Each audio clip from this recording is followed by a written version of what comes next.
అన్నాడు.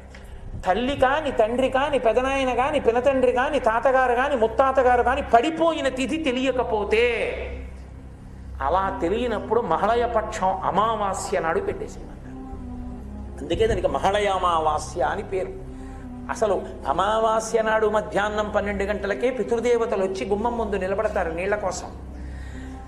మహళయ అమావాస్య నాడు ఎవరి పేరు మీకు తెలియకపోయినా, మా తాతగారు ఎప్పుడు పడిపోయారో నాకు తెలియకపోయినా, ముత్తాతగారు ఎప్పుడు పడిపోయారో నాకు తెలియకపోయినా, నేను ఒక్కసారి మా పెద్దలందరినీ స్మరించి అమావాస్య నాడు స్వయం పాకం ఇచ్చాననుకోండి, అమావాస్య నాడు ద్రవ్యం ఇచ్చాననుకోండి, అమావాస్య నాడు ఉదకధార విడిచిపెట్టాననుకోండి, విడిచిపెడితే అది బంధువులందరికీ చెందుతుంది.